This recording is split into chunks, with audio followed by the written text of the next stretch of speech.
jóvenes de 17, 18 años, ellos se ven más como una comunidad, ¿verdad?, de aprendizaje. Entonces, pensamos nosotros qué significa una comunidad de aprendizaje, qué es lo que aporta a esta comunidad, cuál es el equivalente arquitectónico o cuál sería una idea paralela a una comunidad en la arquitectura. Y pensamos que la plaza es cabalmente un punto central donde la comunidad interactúa, es un punto de reunión, es donde suceden todo tipo de actividades democráticas, de expresión, de instituciones, en fin, ventas, comercio, reuniones, solamente reunirse, sorpresas, etcétera.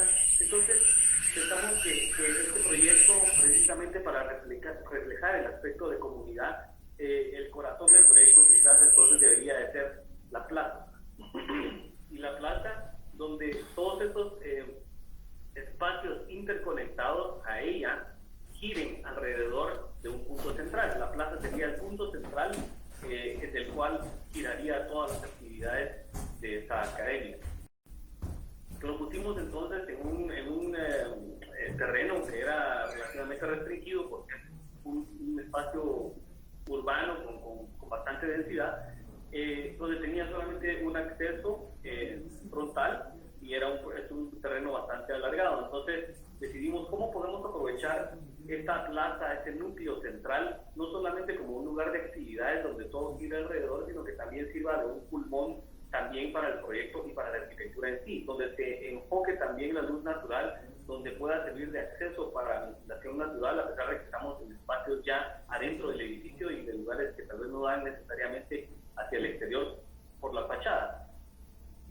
Estamos también en cómo ubicar, cómo dar al máximo a los usuarios de que no fragmentara la arquitectura, que la arquitectura se comprimiera, que fuera densa como lo es la ciudad, para generar un espacio verde, también maximizarlo en su flexible.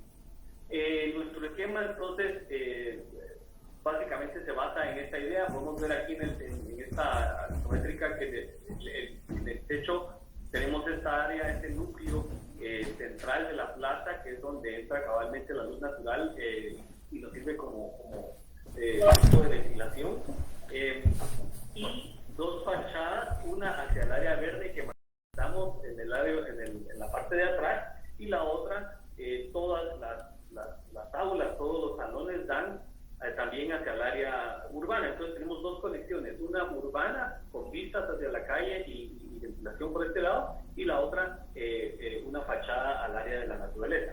En el área urbana nos pareció interesante entonces de por qué no presentar a la comunidad a la que pertenece ahora el edificio, que también incluye un área de diferentes, es una zona de diferentes usos, residencial, comercial, etcétera. ¿Cómo hacer ser un buen vecino? ¿Cómo contribuir al área y a la comunidad de estar ahí? ¿Y por qué no presentar la función del edificio como fachada? ¿A qué me refiero con eso? A que la fachada pasa de ser más allá de simplemente un lenguaje arquitectónico que permita luz y naturaleza, sino que también la actividad, los niños en sí, sean parte de la fachada, de lo que se presenta hacia la calle. Que vamos a ver un poco más de esto más adelante. Por otro lado, la plaza, pensamos, ¿por qué no podrían interconectarse ahí de alguna manera? No era una parte del programa que se interconectara en un auditorio, pero dijimos, ¿por qué no hacer una especie de asientos como un auditorio al aire libre, donde pudiera tener conexión también con un área de estar, con un área de juegos, con redes donde los niños puedan descansar, que las aulas tengan un acceso visual por medio de un tipo de bay window circular, que los niños puedan sentarse, los jóvenes puedan sentarse y ver que exista siempre esta conexión entre todas las actividades, como una plaza. Inclusive, ¿por qué no dividir el espacio en dos, conectados por un puente que pase encima de esta plaza? Ese puente, más que conectar dos espacios del edificio, funciona también como un área de exhibiciones, inclusive puede funcionar y ha funcionado como un área de presentar una conferencia hacia el nivel de abajo, etcétera, ¿verdad? Entonces aquí fue como una imagen de este espacio central, que desde la plaza estas escaleras, por ejemplo, se utilizan tanto como un auditorio, como un lugar de los niños llegan o se juntan, reuniones, planean algún proyecto, almuerzan aquí, ven el área de redes que tenemos del lado izquierdo. Esta es una red que cada vez permite que pase la luz hasta el nivel de hasta abajo, que entra por el techo del espacio, y el puente que tiene una múltiple lectura, ¿verdad? Pues tomamos en cuenta entonces la iluminación natural, como les decíamos, y que pudiera funcionar esta ventilación, que por este ducto central de la plaza también pudiera servir de efecto chimenea para evacuar el aire caliente. Podemos ver aquí una sección de los diferentes espacios y cómo todos están interconectados hacia este espacio central. Aquí otra vista donde, como pueden ver, permitimos alturas, no cerramos todas las losas para no saber qué sucede arriba o qué sucede abajo, sino que siempre hay esta conexión desde un mismo punto, desde esta baranda que podemos ver del lado izquierdo, desde el puente, podemos ver 4 niveles, ¿verdad? El que estamos desde arriba y 2 hacia abajo, uno a través de la red azul que tenemos ahí, ¿verdad? Quizás esta sección puede ayudar a ilustrar un poco mejor. Aquí se ve el puente y el espacio central y esta cuádruple altura que puede percibirse desde ese mismo espacio. Adicionalmente, nosotros se nos pidió que el proyecto construyera vivienda también para profesores, para visitantes. Entonces fue incluido en el último nivel, el cual también está conectado visualmente a todos estos espacios. Propusimos entonces que cada espacio del proyecto fuera para los estudiantes. Pensamos cómo puede la arquitectura, un edificio, contribuir al aprendizaje de los usuarios. Si el programa es académico, ¿podrá el edificio ser académico en sí? ¿Podrá el edificio ser una lección o un intercambio o un cuestionamiento constante entre los estudiantes y la forma de utilizar un edificio? ¿Será que es la forma convencional de utilizar un edificio? ¿Será que una ventana es simplemente una apertura hacia el exterior? ¿O es una excusa para interactuar y tener otro tipo de actividad con diferentes tipos de nivel de conexión? Y a esto nos referimos también a que la fachada se convierte en una expresión del interior y literalmente, porque en este caso la red en sí de un espacio de juego de niños lo exponemos totalmente a la calle y los niños forman parte interactiva, constante movimiento y de cambio como parte de la fachada. Ese espacio, como otros, lo enfatizamos con esta apertura de luz y ver cómo, pues lo que tratamos de ver es cómo, como el ejemplo que les enseñamos anteriormente, cómo el cambio durante el día puede informar al estudiante cómo las sombras de la red empieza a proyectarse en el piso, cómo la luz que entra en estas perforaciones en el cielo van cambiando, que se puede sentir como una especie de reloj solar, y que a la vez eso se expresara hacia el exterior como un espacio académico de aprendizaje, no solamente de donde se ven libros, sino del espacio de sonido. Y esto pues me recuerda también lo que vamos a ver ahora a una anécdota de Tchaikovsky cuando escribió una de sus piezas que le recordaba, refiriéndome a lo que mencionó Ana, recordaba su infancia de cuando visitó un monasterio y sus recuerdos más principales eran el olor del incienso, el eco del coro en esta iglesia, la forma que entraba la luz en un lugar oscuro, pero que iluminaba todo por medio de los vitrales, iluminaba de colores todos los espacios alrededor. Y a esto me refiero, a que una arquitectura que es muy rica sensorialmente no tiene que estar hecha necesariamente con materiales caros. Es una arquitectura que puede ser accesible por todos, ¿verdad? En este caso, este es lo que queríamos enfatizar, esa conexión con el exterior de los usuarios, que el interior y el exterior estén en constante diálogo. Aquí unas imágenes que representan un poco esta interacción, incluso con los muros, la parte del exterior hacia el área natural, y diferentes detalles que estuvimos trabajando en el proyecto. Tal vez de este proyecto vamos a hablar brevemente. El Innovation Hub de Colegio Maya es otro proyecto educativo donde se combinaba espacio de clases, espacio de carpintería, también había un área de robótica, pero tal vez lo más interesante del proyecto era que el espacio de entrada o lobby o vestíbulo, como lo queramos llamar arquitectónicamente, era también la biblioteca. Entonces, en esta propuesta que fue desarrollada basada en el diseño conceptual de Frankfurt Architects en Boston, esta interacción entre investigar y producir y aprender nos pareció que tuvo una respuesta importante en la distribución espacial y la manera en que se vive el espacio educativo. El edificio está igualmente ubicado en una topografía bastante compleja, como la mayoría de Guatemala, y hecho con ladrillo. Nuevamente en este proyecto tomamos en cuenta las condiciones de iluminación natural y de ventilación natural de los espacios. Algo que era especialmente importante de aprovechar era el espacio exterior, que como están viendo aquí era muy conectado a este bosque que le rodea y la topografía.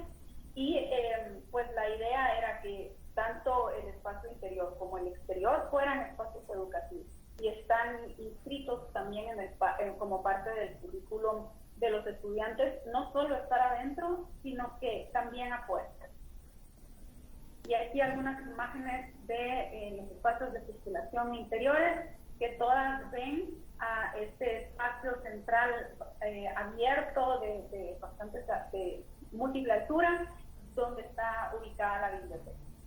Entonces la idea de conectividad de los espacios, de la circulación, de los corredores y la visual de las clases hacia esta biblioteca siempre trataba de enfatizar la combinación que existe entre investigar y producir.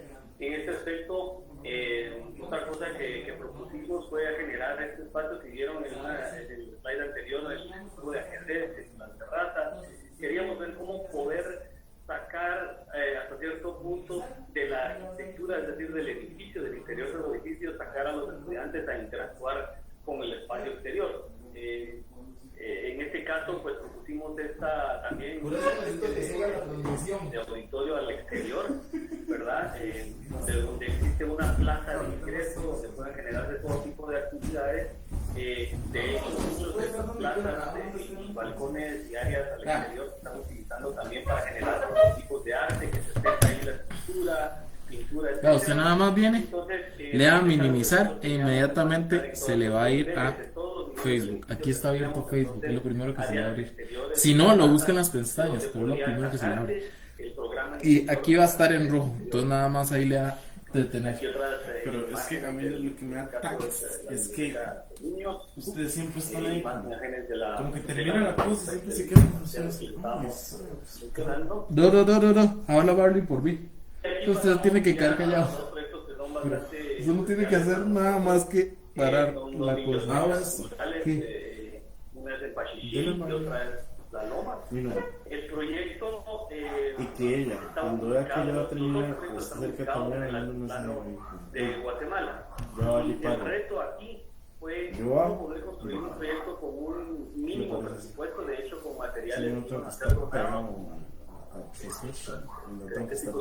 concreto, el metal, y cómo poder hacer ¿Cómo que no me un lugar donde tienen muy difícil acceso. Aquí lo que propusimos fue en esta plataforma generar un volumen que pudiera estar dividido entre área de servicios y luego el área de la biblioteca, que esta separación que diera como un corredor que interconectara a ambos, lo único que tiene que hacer es también cambiar un mensajito una ventana hacia el exterior. Y luego aprovechar el material en sí, que es esta lámina que tiene elementos verticales estructurales, para generar una textura del exterior que mezclado con el uso del color pudiera generar una fachada bastante cambio.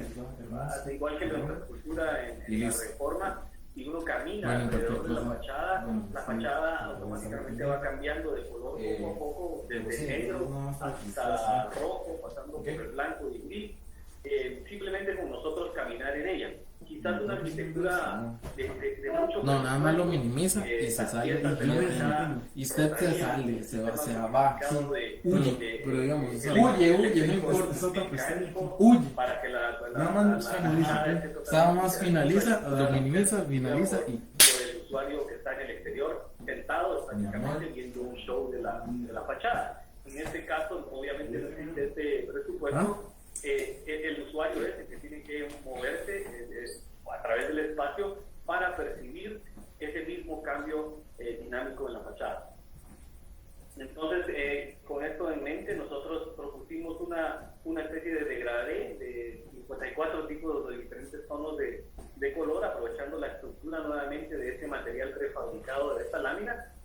Nos pareció interesante porque en este caso y en el otro que van a ver, es interesante cómo uno escucha a la comunidad a la hora de hacer estas propuestas, escucha lo que ellos piensan de cómo debería ser su espacio, qué son las cosas que les preocupan, en qué cosas quisieran tener, etcétera. Y tuvimos una lluvia de ideas en varias reuniones con ellos, y una de ellas generó un diálogo bien interesante, porque algunos de los padres dijeron, fíjense que esta es una biblioteca, pero quisiera que mis hijos a veces lleguen a la biblioteca y se concentren bastante en los libros.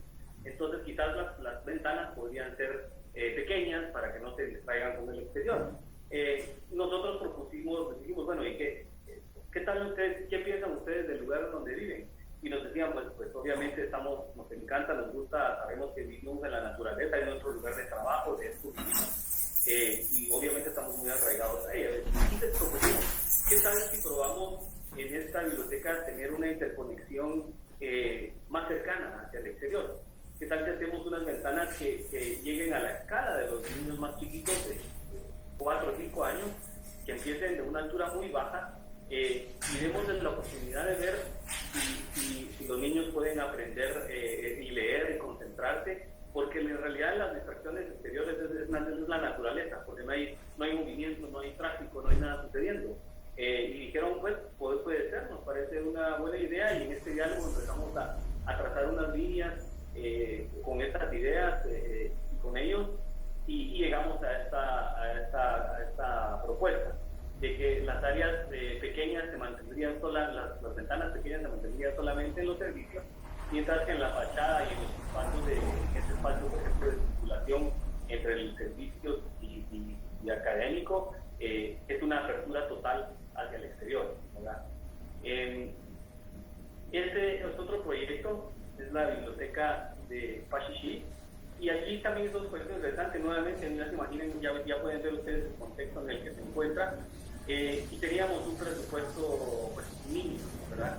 El reto era cómo hacer una arquitectura, cómo estas comunidades, estas aldeas, en realidad no han tenido acceso a un espacio arquitectónico, por decirlo así. Tendrán construcciones básicas, una escuela, se espera que sea una escuela como de blog, lámina, es casi predecible que esa sería una solución, y nosotros pensamos, bueno, si los pueblos y todo tipo de comunidades, las ciudades, tienen edificios emblemáticos que de alguna manera los representan, y la gente es orgullosa de esta construcción como parte de su cultura, ¿por qué no pensar en generar un edificio, aunque sea sencillo, que también sea como un símbolo de la aldea? Y estamos muy contentos que este proyecto, ahora que ya esta análisis post-ocupacional, hemos visto que sí se volvió, la gente conoce a Pachichí también por esta escuela, ¿verdad? Como un símbolo de esta aldea. Lo que hicimos fue entonces utilizar también materiales donados como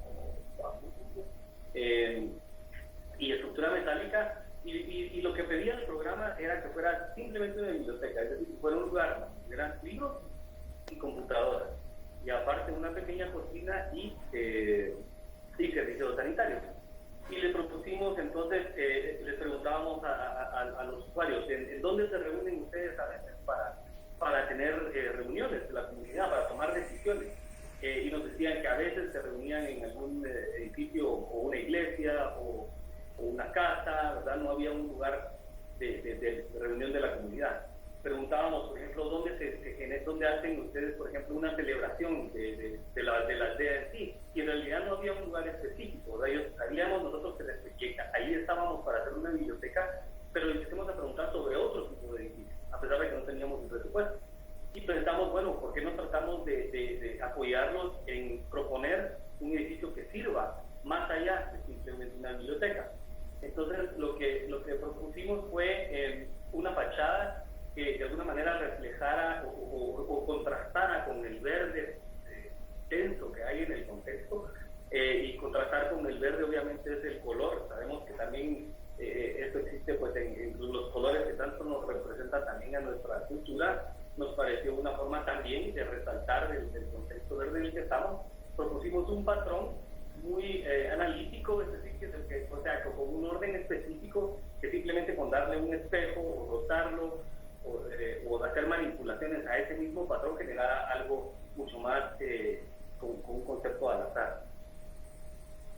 Entonces, por un lado propusimos esto, por otro lado queríamos hacer el énfasis en que nuevamente, ¿por qué no abrirnos totalmente hacia el exterior? Una biblioteca al exterior que pudiera tener una conexión con la naturaleza alrededor.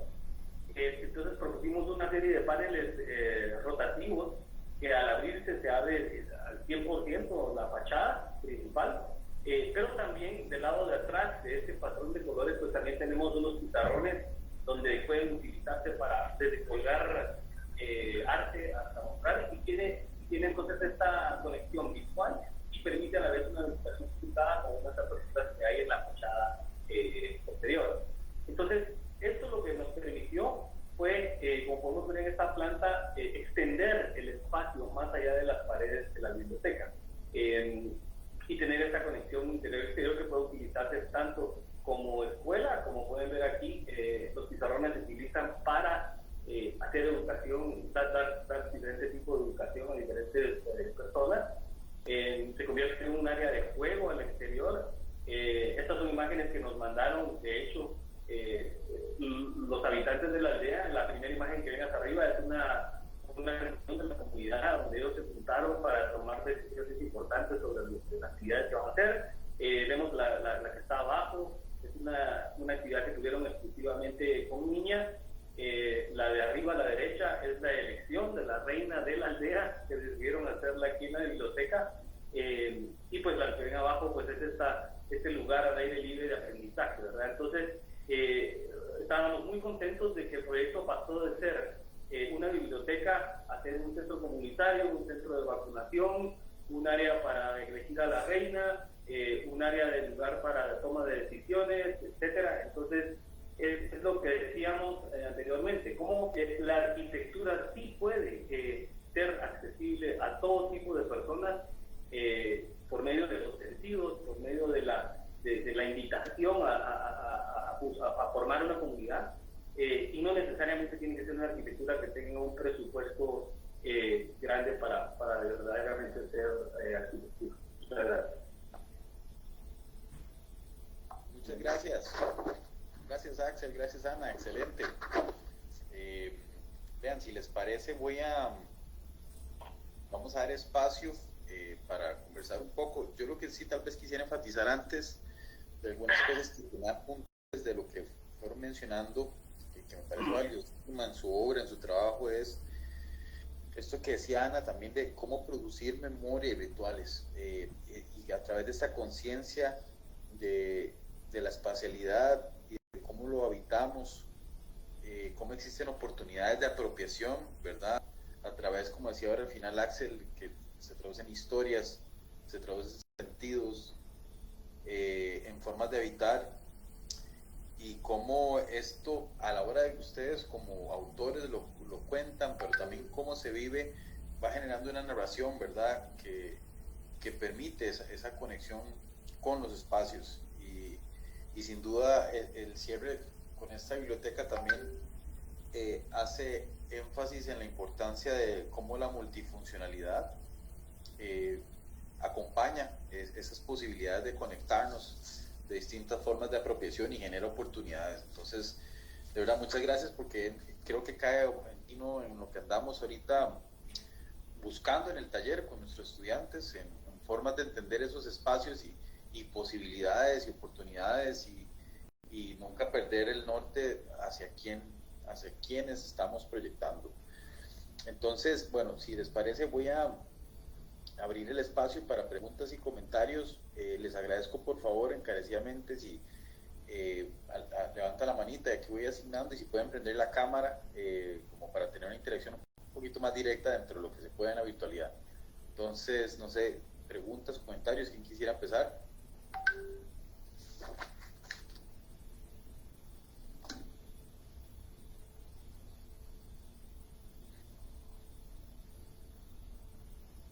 Adelante, Eduardo.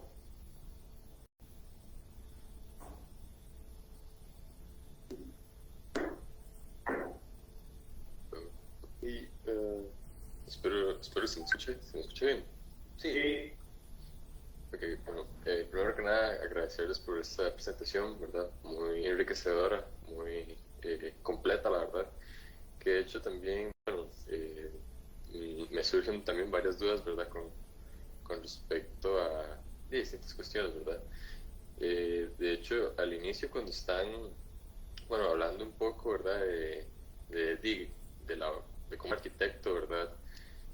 Busca generar estos espacios y todo, me hace cuestionarme un poco también cómo ha cambiado la profesión a lo largo del tiempo, ¿verdad? Entonces, algo que quisiera, bueno, preguntarles, ¿verdad? Ya que ustedes han tenido una gran variedad de proyectos de diferentes tipos de alcances y escalas y demás, ¿cómo consideran que ha cambiado actualmente la práctica del arquitecto, ¿verdad? ¿Creen que más bien se ha vuelto algo más complejo, más elaborado, o más bien se ha simplificado, ¿verdad? Tal vez, o se ha vuelto más enriquecedora al traslaparse con otros medios? Bueno, muchas gracias por tu pregunta, Eduardo. Creemos que depende del proyecto. Hay proyectos de gran escala donde el trabajo del arquitecto es una visión inicial y mucho de coordinación y de trabajo con otros profesionales. Y el trabajo del arquitecto se vuelve mucho eso, mantener a todos en la misma visión para que entonces se lleve a cabo un proyecto de la manera en que nosotros creemos que se fabrica una buena arquitectura, un lugar para poder ser habitado y poder ser gozado por todos.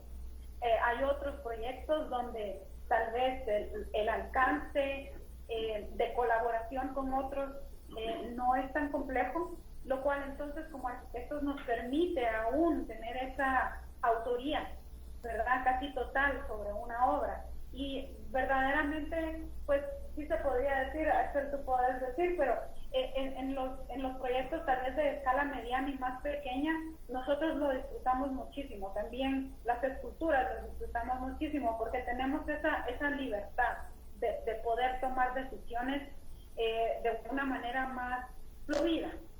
Entonces, creo que por el tamaño de los proyectos y la manera en que se trabaja también digital, ¿verdad? Sí se ha complicado el flujo de información arquitectónica. Es interesante que un aspecto que quizás también ha tenido cierta variación, no un cambio total, pero cierta variación, es que antes se utilizaba, no quiero sonar como que antes la vida era bella y hoy ya no, ¿verdad? Como que tuviéramos muchos años de los que ya tenemos. Pero sí, definitivamente ese acercamiento que tenía el arquitecto desde el inicio del proyecto hasta que termina su ejecución es un aspecto importantísimo que quizás era bastante más prevalente antes que ahora. ¿Y cómo podemos darnos cuenta? Porque hoy en día, te diría yo, si el 60% de los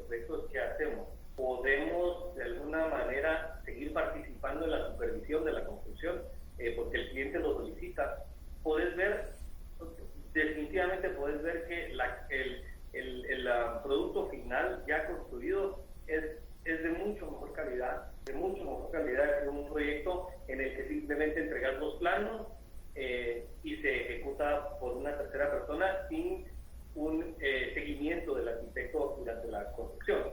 Entonces ahí sí nos damos cuenta, y es algo que le decimos a los clientes, les recomendamos enfáticamente, porque no solamente estamos trabajando, o sea, el cliente invirtió muchísimo tiempo, ideas y dinero en un proyecto como para que el 90% haya ido muy bien y el otro 10% final es decir, no permita que florezca el proyecto como fue pensado desde un inicio, ¿verdad?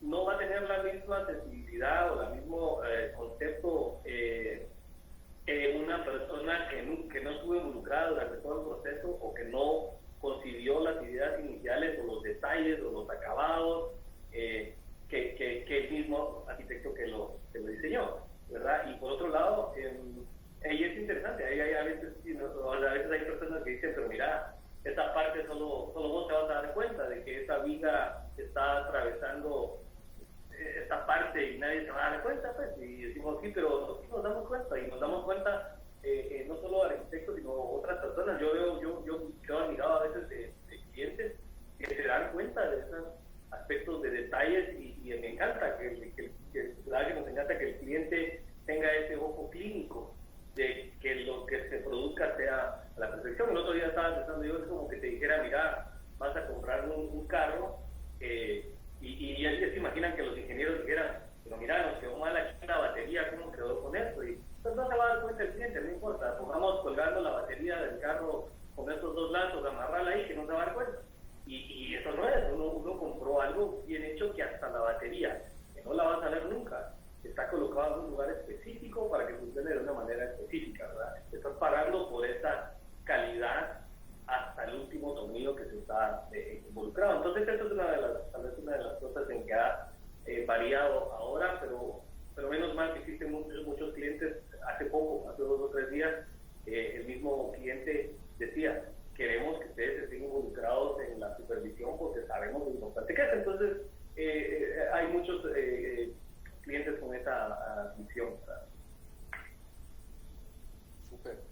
Tenemos ahora una pregunta de Luis Alejandro.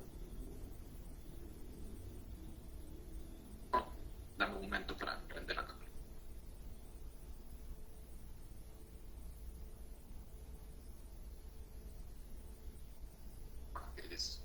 Bueno, la pregunta todavía la estoy formulando ahí como en la cabeza y enfocándola, pero bueno, partiendo primero agradecerles, ¿verdad?, por la presentación.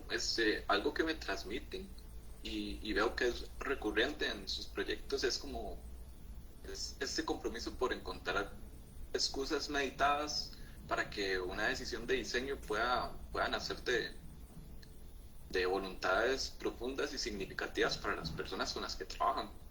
Y veo que en estos ejemplos que nos ponen, que habilitan las posibilidades de que la arquitectura y sus componentes siempre puedan ser algo más de lo que podrían ser una pared que permite extender un espacio o una fachada, ya me acordé, una fachada que pues se compone algo más de sus elementos construidos.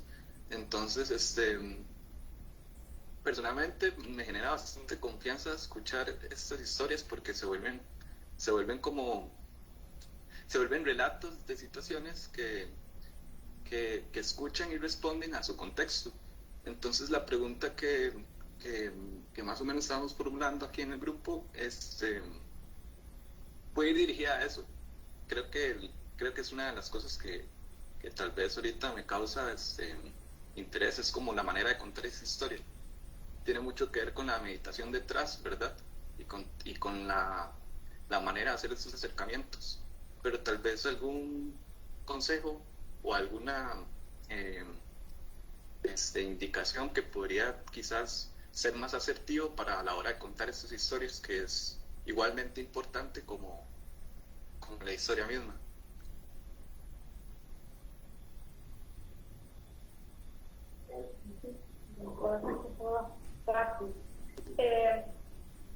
Mira, para conceptualmente siempre como arquitectos o diseñadores nos podemos imaginar muchísimas diferentes opciones de cómo usar los elementos arquitectónicos de formas variadas. Creemos que una manera importante de visualizar estos elementos arquitectónicos como gradas, como rampas, como ventanas, ¿verdad? O paredes o una puerta, es dejar de pensar que simplemente son una puerta o son una pared, ¿verdad? ¿Qué más pueden ser? Entonces, los corredores, por ejemplo, dejan de ser solamente un espacio que comunica un lugar a otro, sino que sí se vuelven una experiencia en la que pueden ocurrir otras actividades. Cuando tú, otra vez volviendo, porque la arquitectura conceptual es una cosa, y otra cosa es cuando te tienes que enfrentar con un cliente y lo tienes que convencer de que esa pared es una puerta y que se tiene que mover, ¿verdad? Porque eso hay que pagarlo. Entonces, cuando esos conceptos cumplen una función y enriquecen esa, ¿cómo te diría yo? Esa puesta en escena de esa situación que es simplemente conectar un lugar con otro, ya se vuelve, ya convence de por qué es importante realizar esta idea. Entonces creo que así como tal vez tenemos mucha riqueza de propuestas, también tenemos que tener esa riqueza de narrativa para poder convencer de realizar estos proyectos. Sí, en el caso de nosotros, como seguro que muchos de ustedes y de muchos arquitectos, lo que a nosotros nos enamoró la arquitectura, porque lo hemos hablado muchas veces, es precisamente eso, ¿sabes? Cómo poder tratar de, todos los arquitectos queremos innovar, y a nosotros pues es algo que es lo que vemos la arquitectura con una mayúscula, que sí pueda lograr hacer eso. Tener razón que no siempre es posible, ¿verdad? Hoy estaba viendo de una entrevista a Martin Scorsese hablando en el aspecto de cine, y le mencionaba a Ana que podría ser hasta cierto punto aplicable lo que él dice. Él le preguntaron qué películas puede decir usted que son sus favoritas, y él dijo, no puedo decir, de verdad son muchas, como nosotros de edificios de arquitectos hay muchísimos, ¿verdad? Louis Kahn, Le Corbusier, etcétera, todos tienen mucho valor, pero sí aprendí de ciertas películas, y mencionó por ejemplo 8 y medio de Fellini, un montón de filmes que no son muy comerciales, que digamos, ¿verdad? Entonces le preguntaron a él que si él se consideraba que su cine llegaba a ese nivel de película, de cine, ¿verdad? Y él dice que él trabaja en el contexto de Hollywood, ¿verdad? Entonces que y ahí estoy poniendo edificios con películas. Sus películas están trabajando bajo una estructura de Hollywood, que él cree que su cine no ha llegado a ser comparable con una película como la de 8 y medio de Fellini, pero le ve valorando, ¿verdad? Dentro de la estructura de Hollywood, sus películas son geniales, son una obra de arte. Él considera que sus películas están bien hechas dentro de ese contexto, y ha hecho una o dos en el otro contexto, en el contexto de Fellini, ¿verdad? Unas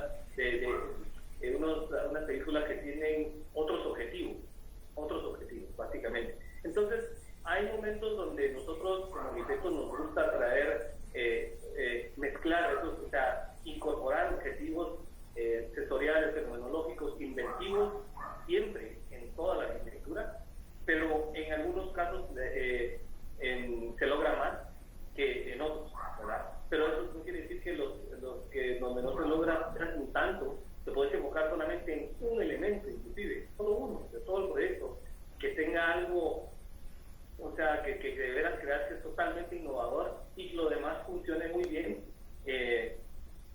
y solo con ese gesto ya creo que te aporta algo interesante de la arquitectura. Pero ambos, no quiere decir que uno sea mejor que el otro, ¿me entendés? Que uno que tuvo muchas oportunidades de explorar sea mejor que el que no pudo tanto, por supuesto, por muchas otras cosas más.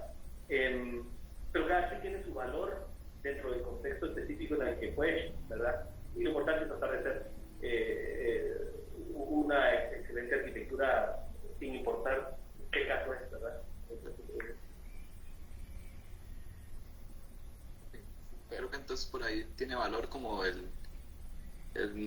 tal vez el que no haya una metodología exacta para seguir los caminos, sino como que cada aproximación te puede dar la oportunidad de contar algo diferente.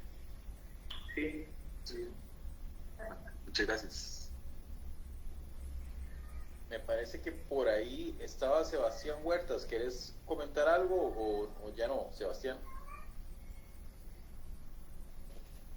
No, realmente es que Casi no te escuchas.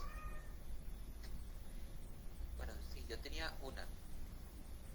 Me acuerdo. Era en el caso es que yo vi que bastantes proyectos usaban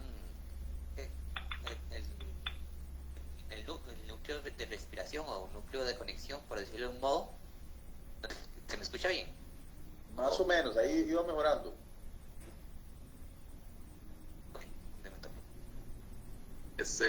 Sebas viene para acá, que está aquí a la par, entonces va a ser una pregunta. Sí. Bueno, buenas tardes, antes que nada, muchas gracias por la presentación. La duda que tenía era, yo vi que en varios de los proyectos que nos presentaron tienen un núcleo o un punto de respiración o un punto de conexión, y que también en varios tienen un sistema de que pueden ser utilizados con diferentes usos a la vez. ¿Qué recomendarían en caso de que algunas de esas secciones tenga que tener una especie de limitación, ya sea que tienen que estar completamente aislada por X o Y razón, o porque es una zona que desde un principio fue predestinada a ese uso? O sea, ¿qué podrían recomendar? Porque es que en nuestro caso tenemos una parte que es para los judiciales, para la policía. Entonces, de la parte de la seguridad en la sección de las celdas creo que sería un punto importante.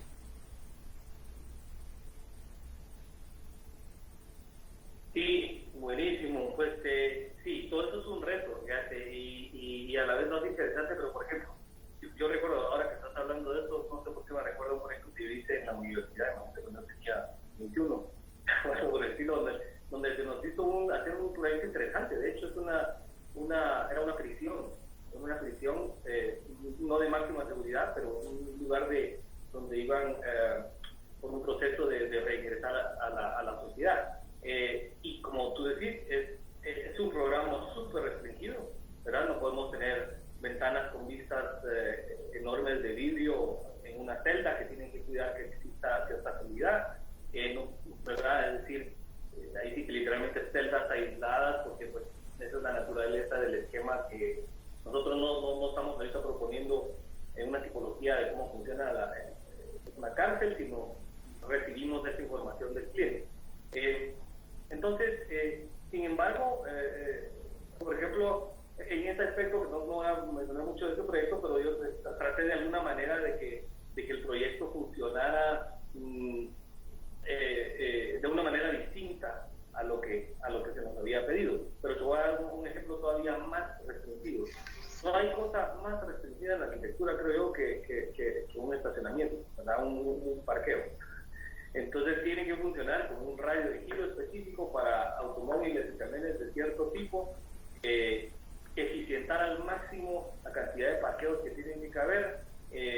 Como estás entre columnas que están aguantando un edificio arriba, tienen que tener una modulación específica, porque si no, no caberían unas vigas muy grandes, que tienen que caber 3 carros o 2 perfectamente bien y que se puedan abrir las puertas. Es una cosa súper restringida.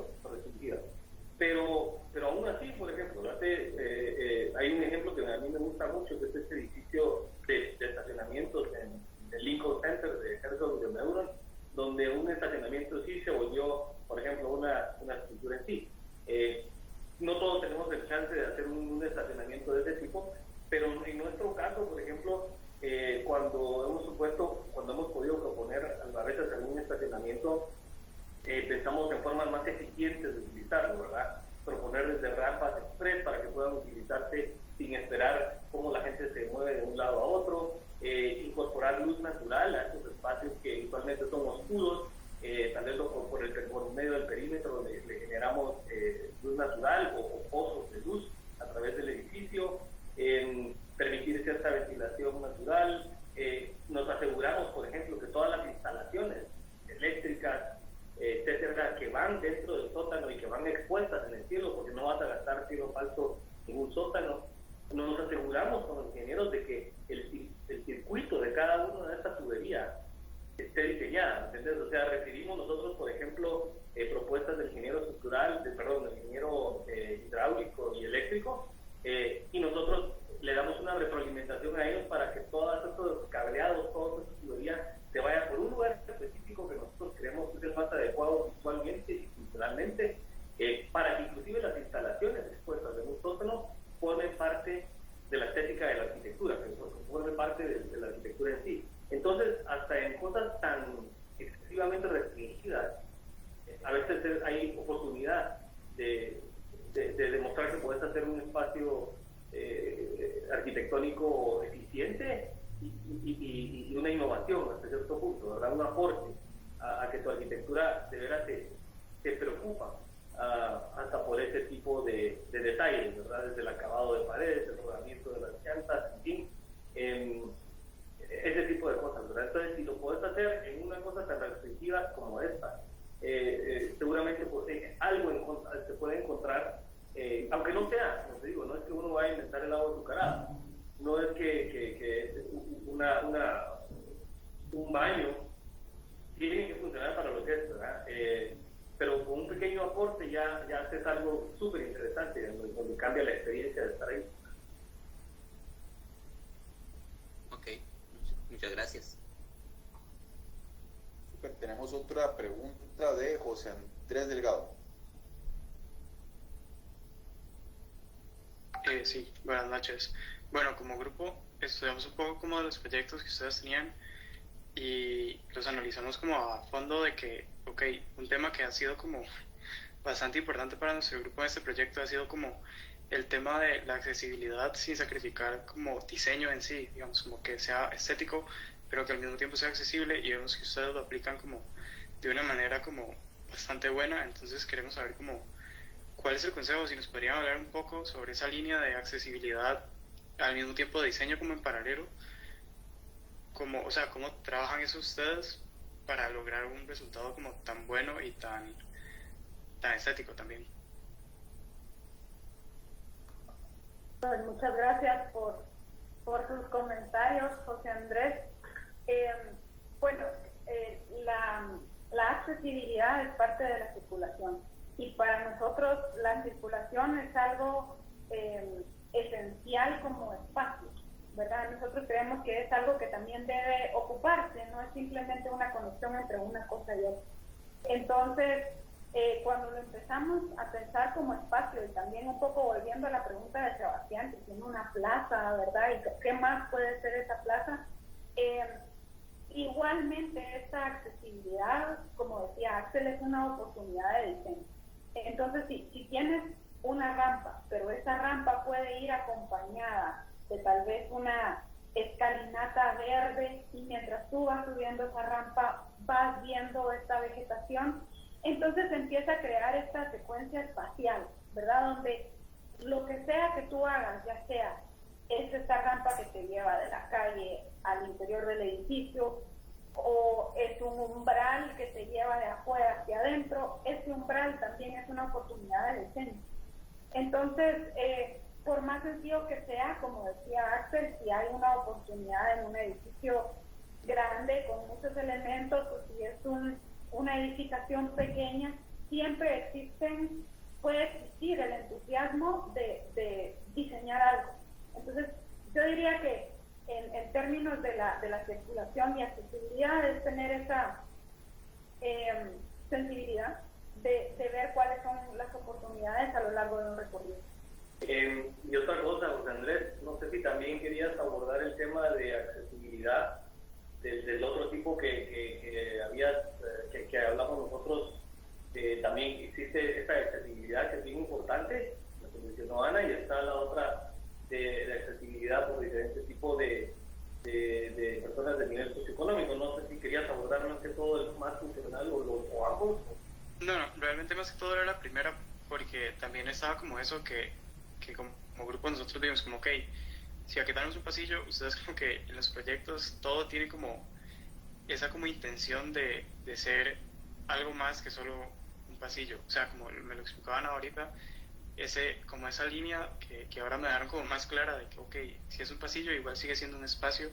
Era como esa espinita, por decirlo así, que teníamos de cómo lo lograban, pero ya está más claro. Perfecto. Gracias. Súper, yo no quiero quitarles mucho ratito ya, Ana y Axel, muchas gracias por sacar el espacio. No sé si habrá otro comentario o pregunta final.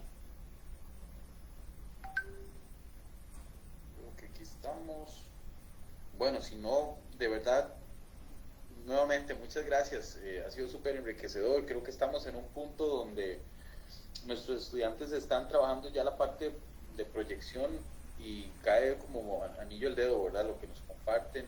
Creo que algo que ustedes enfatizan y se ve reflejado en su obra es el oficio, ¿verdad? Y hoy más que nunca la importancia de poder ejecutar bien las obras y asegurarse que en esos detalles también están parte de lo que la gente puede entender del valor que aportamos como arquitectas, como arquitectos, ¿verdad? Entonces, esta parte es importantísima y es algo que nos convoca, nos compete y requiere tiempo, ¿verdad? Y eso es un poco lo que nuestros estudiantes están trabajando ahorita, ¿verdad? La parte proyectual y hasta qué punto pueden detallar y que sea coherente con las premisas de diseño que se han establecido. Entonces, de verdad, muchísimas gracias. No les quiero quitar ya más tiempo.